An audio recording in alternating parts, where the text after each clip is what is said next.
Happy Craft Vlogmas, everybody. If you are new to the channel and just wrote in on some weird autoplay of Vlogmas videos and you have no idea who I am and what I'm doing, I'm Maricolclo. I'm an unapologetic multi-crafter and pleased to meet you. For my returning viewers, welcome back. Today I'm going to be reading the story that started me on this entire Crazy Quilt adventure. Career of a Crazy Quilt from the July 1884 edition of Godey's Ladies magazine. This was written well over 120 years ago, 130 years ago, somewhere in there, maybe even 140 years ago. How long ago was 1884? It's a long time. I think that's 140 years ago. I'm trying to relate it to the 1980s and just realizing that was about 40 years ago just floors me. Okay, alright. So I guess this is me doing my best Simon Whistler impersonation because I'm going to be reading off of my iPad. I'm going to be reading and probably making extraneous commentary because I'm sarcastic and it just comes out. I am also going to mention you are probably going to hear cats.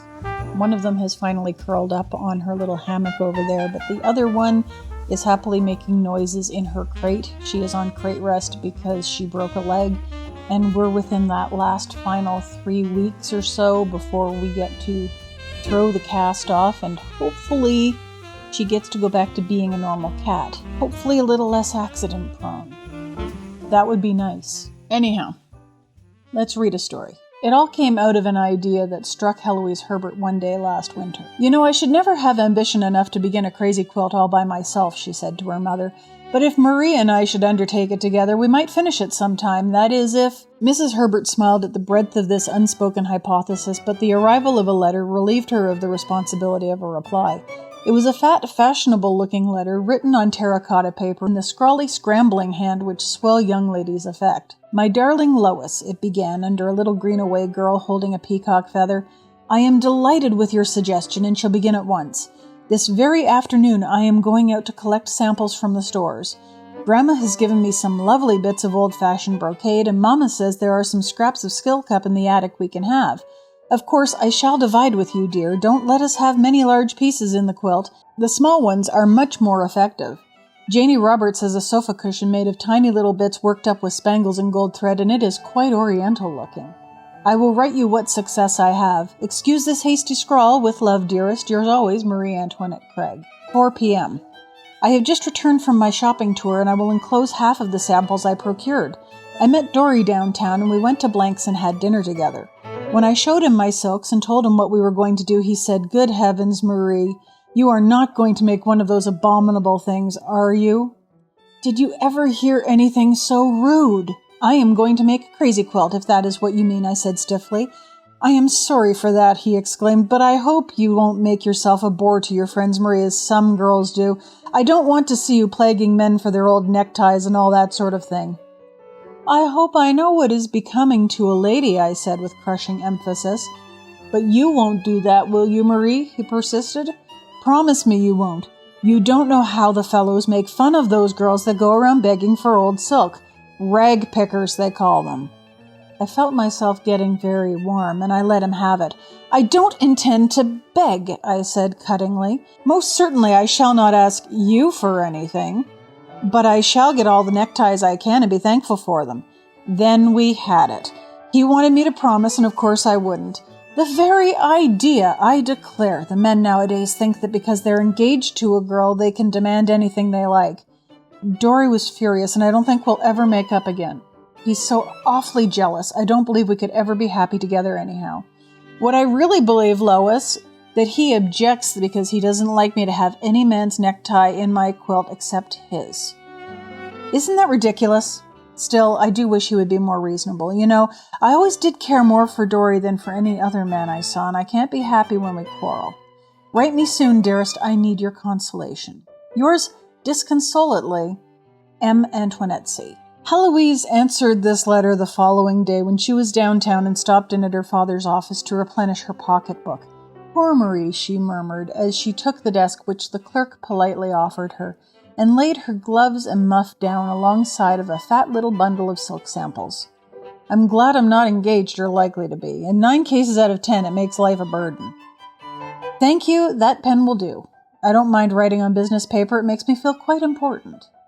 She took up the secretary's stub and poised it over the broad commercial sheet while the perfume of violets drifted from her gloves and her kerchief, and she wrote as follows on paper that says Office of Herbert and Johnson, Bankers and Brokers, South 3rd Street, Stocks and Gold bought and sold on commission, loans negotiated. January 6th, 1883. Dearest Marie, I am awfully sorry about the trouble between you and Dory, but you mustn't let it worry you too much, for I'm sure how it will all come out right in the end. You know how Dory acted up about your driving Charlie Wheeler's dog cart and how he came around at last. Of course, it is perfectly absurd of him, my dear, but what can you expect of a man?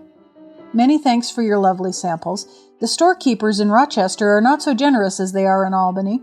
Some of them are awfully stingy. They only give you wee little mites of samples, and they cut buttonholes in them so that they're of no earthly use. I will send you by this mail a few that I got this morning. You know Emery Adams is head clerk at Hooper & White's now. Well, I went to him and I told him that I wanted some samples of a light brocade.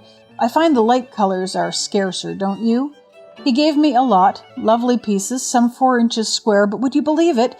They were every one pasted on bits of cardboard so that I couldn't use them at all. Of course, I didn't let on, but I was just too mad for anything. When I asked him what they did that for, he said they were obliged to because there were some ladies, he supposed they called themselves ladies, who were mean enough to come there for samples when they didn't want to buy anything at all, but they just used the silks for patchwork. That the firm had been driven to this expedient in self-defense. Isn't that absurd? As though few little bits of silk could make any difference. Of course I know, Miss Herbert, that you wouldn't do anything of that sort, he said, smiling. But the innocent must suffer for the guilty. Wasn't that horrid of him? I shall never speak to Emery Adams again. Have you done anything at your quilt yet? I have made 2 patches that are perfectly lovely. Ned says that we will never finish them, but we know better, don't we, dearest? Ned is such an absurd brother. This morning he came in with a lot of those nasty little yellow cigar ribbons all in a tangle and offered them to me for my crazy quilt. But I don't intend to mind ridicule or any difficulties. Write soon and let me know all about how you are getting along and tell me all about Dory. With much love, your truest friend, Heloise Herbert. P.S. Tom Lee has given me a lovely silk handkerchief he's only carried a few times. Wasn't it sweet of him? H.H. The answer to this came on a finely written correspondence card, across one corner of which, in embossed letters of a queer copper color, was traced in script characters the word Saturday. Dear Heloise, it ran. Can't you come on and spend a couple of weeks with me while Mama is in New York? I shall be horribly lonely and we can do wonders at our quilts. Mama has promised to bring me stacks of samples from New York. Aunt Annabelle is going with her, for which heavens be praised. It is dreadful to have a rich aunt to whom you have to be agreeable whether you want to or not. I have just finished doing the little girl sitting on a fence. I did her in crimson etching silk on a bit of cream-colored satin, and she looks lovely. Mama will bring us some new patterns from New York. I have sent begging letters to my friends out of town and have had several contributions of silk. One old maid aunt sent me a whole silk dress, all of one pattern. She might have kept the ugly thing for dusters. I have been asking every lady who calls on me for a bit of her bonnet strings. Sometimes they give me several inches, and I find the pieces quite useful. No room for more. Goodbye, your own, Marie. Across the card was scribbled this one line, Dory has not been near me. When this missive came, Heloise was sitting in a plush-covered chair with her toes pertly perched on a shining brass fender. I wish I could go, she mused as she took a few stitches in the cap of the little chocolate girl she was working on gray damasse. Marie has begun on the opposite side of the pattern. If we were only together, we could keep up with each other. But it's no use thinking of it now. What is it, James? Always knock, please. This came this morning, did it? From Hood and Blakely? Why didn't you tell me? I always want these business communications answered at once. The letter in question was written in copying ink and ran as follows. Hood and Blakely, dealers in fancy and dry goods. Rochester, February 10th, 1883. Dear Madame, we do not furnish samples of silk except upon the deposit of $5 as proof of good faith on the part of the customer. If you desire samples on these terms, the amount of the deposit will be credited on your purchase. We have been forced to this mode of doing business by the heavy expenses incurred in cutting up samples in compliance with the thousands of requests which we receive. Last year we cut up no less than $9,000 worth of silks, and the salaries of sample clerks, etc. ran the annual expense up to $12,000, from a large proportion of which we had no return, as in only 1 case out of 10 have we found customers among those who have applied for samples. Yours very truly, Hood and Blakely, per JVR. Well, exclaimed Heloise, the very idea. $9,000? Pfft, I don't believe it. This is a woman's argument, but always suffices to strengthen her point of vantage, whatever the onslaught. If any misgivings came into Heloise's not really selfish heart, it was forgotten in the diversion created by a fashionable call. Oh, you are making a crazy quilt, exclaimed Mrs. Beecham, as she bent over... I'd call it Beauchamp, but I think it's actually pronounced Beecham. So the character's name is Mrs. Beecham. Oh, you are making a crazy quilt, exclaimed Mrs. Beecham as she bent over the bit of growing patchwork. What a pretty design. Where did you get it? From Godey's, did you say? What lovely things they do have. Where do you get your silks? Oh, I don't know, Heloise replied. A good many are given me. Then I get samples, of course, and... Mrs. Beecham burst into a rippling little falsetto laugh. That reminds me, she exclaimed, pulling up her tan-colored mousquetaire gloves. Last fall, Mrs. Meredith and I, Dora Brown, you know, each made a crazy quilt, and such a time we had getting our silks. We tried all the usual ways. Old neckties, rag bags, bonnets, all that. And then we heard of the buyer's samples furnished by American silk mills. We'd bought several lots of those cuttings they advertise, you know. You've seen them. You get so many for $1, but the buyer's samples are furnished free to large dry goods firms, and Dora and I made up our minds to have some, and we got them. How did you manage it? Cried Eloise eagerly. You mustn't tell. Well, I'll confide in you, my dear. We just organized a fictitious firm which we called Orr, Lane & Co. You know I write a masculine hand anyway. And I conducted the correspondence. I wrote for buyers' samples, and they sent them on. Lovely shades of fine silk and damasse and brocade, some of them 6 or 8 inches square, and all bound together in a beautiful little book. Of course we had to pay the postage, but that was very little. We wrote 5 times, and they sent us 4 books. The 5th time they made no reply. I suppose they concluded that Orr, Lane & Co. were not good customers. Again Mrs. Beecham's laugh rippled gaily through the apartment, and Heloise joined in it. It is a curious fact that when a woman undertakes a bit of crazy patchwork, all natural compulsions seem to sink out of sight and mind completely. That is quite an idea, Heloise said, laughing, and when she wrote to Marie telling her why she could not come to Albany just then, she suggested they should try the same scheme. I have gotten to that queer little zigzag piece in the corner, she wrote, and I do want some kind of gay-figured goods for the next block. If you say so, I will get someone to write for us to the American silk mills. I have done the sunflower block in philocell. Mabel has painted me some pansies, a bit of forget-me-not, and a spray of wild roses, which I shall put in somewhere. You know, she paints beautifully. I tried my hand at it, but I mixed the colors in the evening, and having produced a brick-colored cabbage in place of a rose and a crimson violet, I am not very proud of my achievements. Did you know that there is stamped muslin sold in the stores for a foundation for crazy patchwork? And you can buy lovely little figures to applique on in all the colors. Janie Roberts is doing me a block with her monogram on it, but I must tell you what that ridiculous brother of mine is doing. He and Fred Townsend are making what they call a crazy quilt too. The foundation is of coffee bagging, and the blocks are made of old flannel shirts, stockings, linen collars, striped petticoats, aprons, bandana handkerchiefs, etc., all cut in their proper form and stitched on with pink, yellow, and purple wrapping cord. I asked Ned what they were going to do with it, and they said it was to be raffled off for a horse blanket at the fireman's fair. But Marie was not in a mood to enjoy her friend's letter. Dear darling Heloise, she wrote in reply, It seems very hard that you cannot come to me at this time when I need you so much. All is over between Dory and me forever. I broke off my engagement with him definitely last night, for I am convinced that we cannot make each other happy. To begin at the beginning, after that quarrel we had at Blank's, I wrote you all about it. He never came near me till last night. Of course I was not wearing the willow and had been flying around a good deal with Charlie Wheeler. Charlie came to call on me last week and he had on a lovely tie. One of those white ottoman ones with gold dots on it. I remarked, "What a lovely patch that would make for my quilt."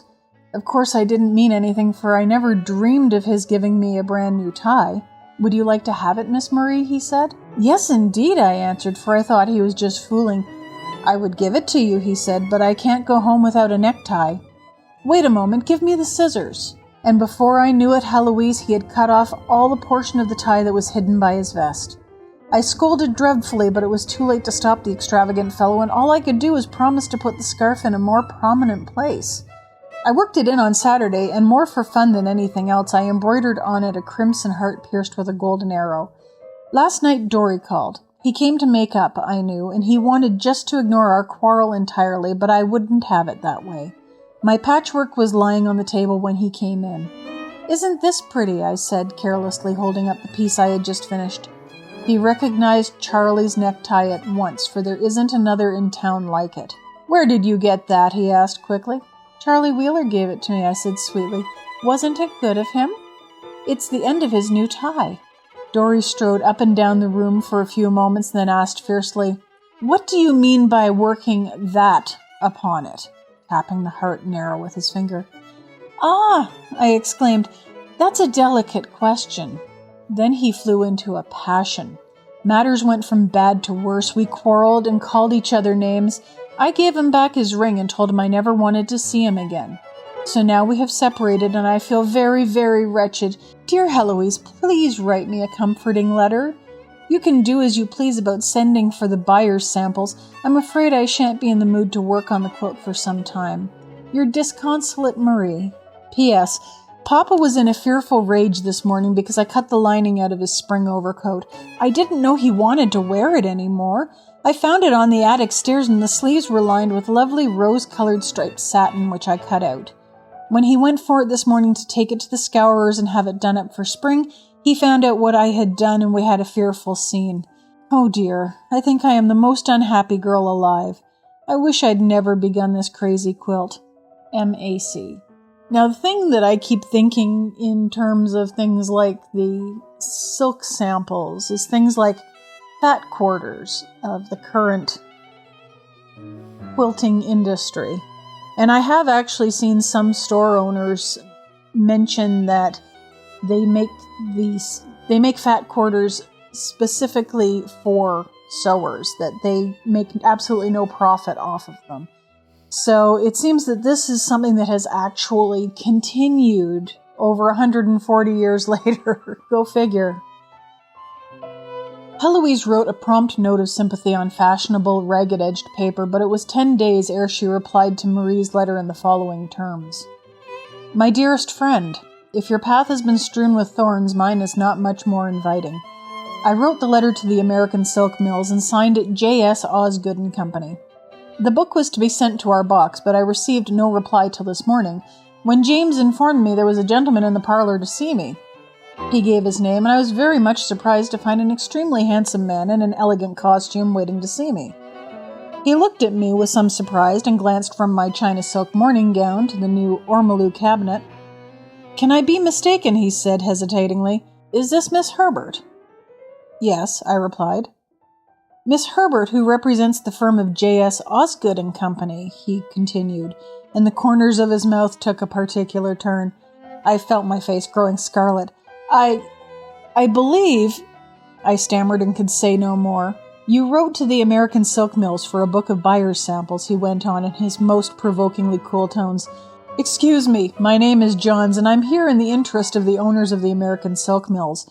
We are constantly receiving orders for sample books, and as we supply them at a heavy expense to ourselves, the firm deemed it advisable at the beginning of the year to send someone to inquire into the commercial standing of such parties as may, There is no such firm as J.S. Osgood and Company, I blurted out, for I began to get dreadfully frightened.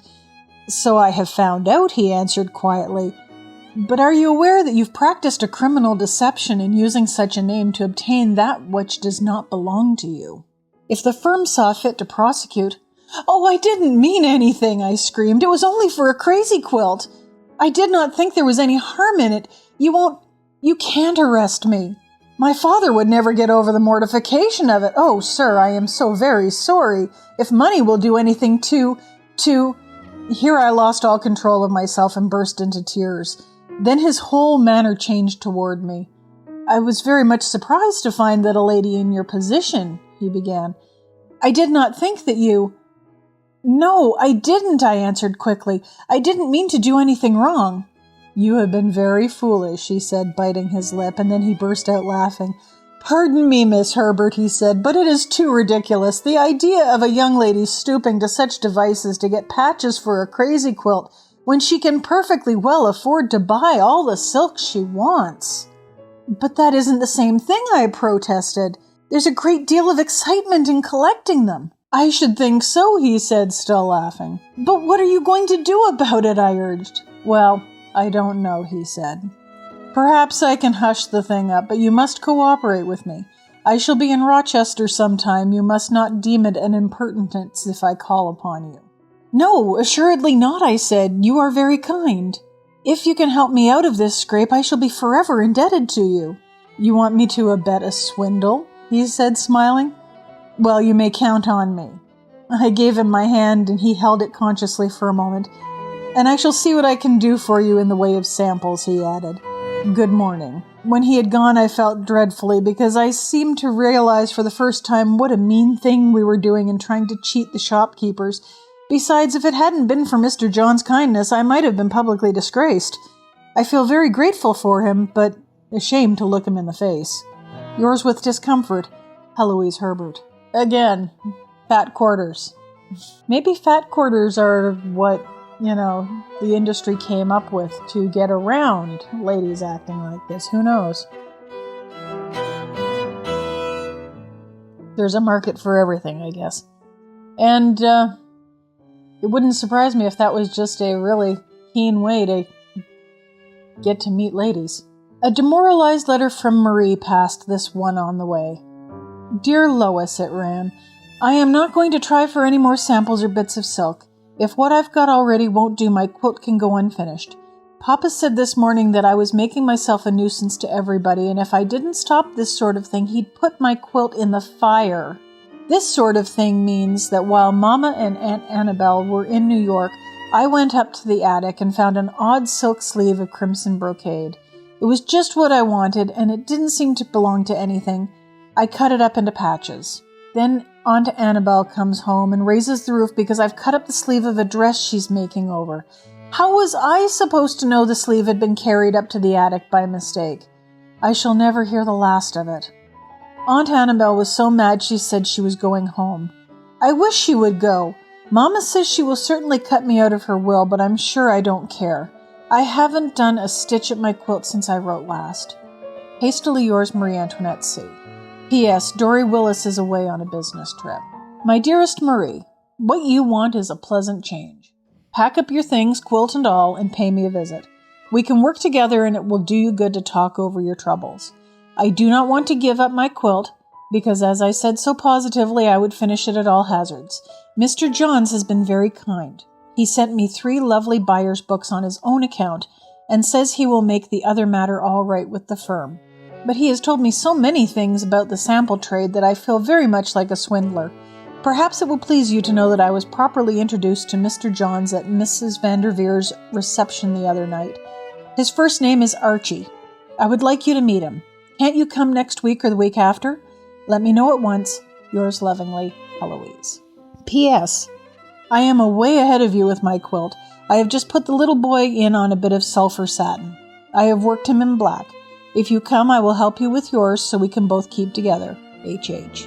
This was the last letter Heloise wrote about the quilt, for Marie replied at the end of a fortnight she would visit her friend in Rochester.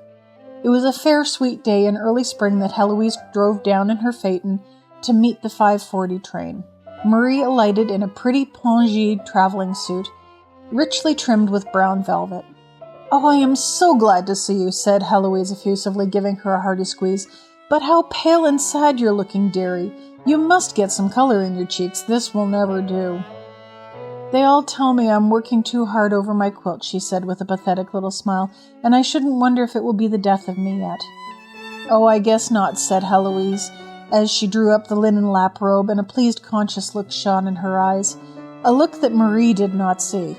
"Go right upstairs, dear," she said when they reached the Hubert mansion. "That's right, the first room to the left." "Oh, how lovely it is here," cried Marie, sinking into a cozy chair. "And why, Lois, is that your quilt?" "Part of it. Isn't it lovely?"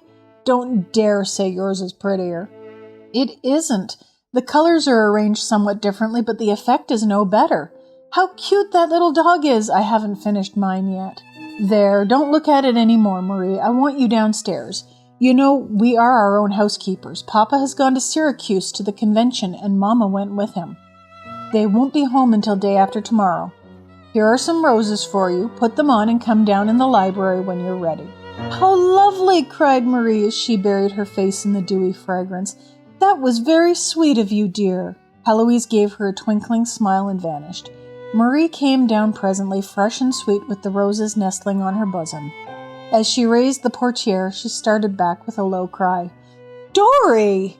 "Darling!" He came toward her swiftly with outstretched arms. "You wear my roses," he said eagerly. "Is that a sign that there is peace between us?" "Your roses?" she faltered. "I did not know they were yours, but how came you here?" "My friend Archie John sent me word you were coming. Marie, I have been wretchedly unhappy. There is a fault somewhere. I'm not quite sure who is most to blame, but I am sorry for my side of the quarrel. Will you forgive me?" Marie could not withstand this. She flung her arms about his neck and sobbed upon his breast. "Oh, Dory, I have been so unhappy.